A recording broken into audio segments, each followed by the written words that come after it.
Video అయితే మొత్తం చూడండి. గొంతు నొప్పి తగ్గడానికి అసలు మాట్లాడలేని పరిస్థితి కూడా వస్తుంది కదా.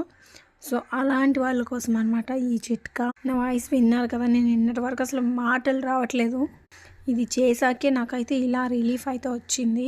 మీరు కూడా ఈ చలికాలంలో ఇలాంటి సిచ్యువేషన్ ఫేస్ చేస్తే మీకు ఖచ్చితంగా ఇది ఉపయోగపడుతుంది. ఫస్ట్ అయితే పాలు ఉంటాయి కదా, పాలను మరగబెట్టుకోవాలన్నమాట.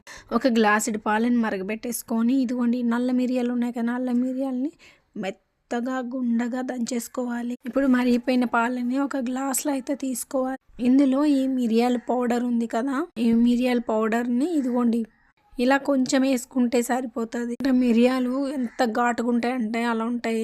ఇలా పౌడర్ని బాగా మిక్స్ అయిపోయి వాళ్ళకి కలిపి జస్ట్ టేస్ట్ కోసం కొంచెం పంచదార వేసుకుని, పంచదార లేకుండా తాగాలనుకుంటే అలానే తాగొచ్చు. పాలు కాబట్టి పాలల్లో హనీ అయితే మిక్స్ చేసుకోకూడదు, కాబట్టి నేను కొంచెం పంచదార వేసుకున్నాను. ఇలా రోజులో 2 సార్లు చేయండి ఖచ్చితంగా, అంటే తగ్గుతుంది. నిన్నటికి కనీసం నాకు వాయిస్ కూడా రాలేదు, అసలు మాట్లాడకుండా ఉన్నాను.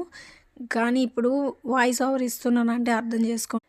రేపటికి ఇంకా ఫ్రీ అయిపోతుంది అనమాట. ఇలా వేడిగా ఉన్నప్పుడే తాగండి.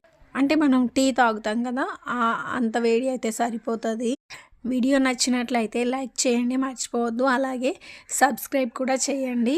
వీడియో చూసిన అందరికీ కూడా థ్యాంక్ యూ సో మచ్ అండి. బాయ్.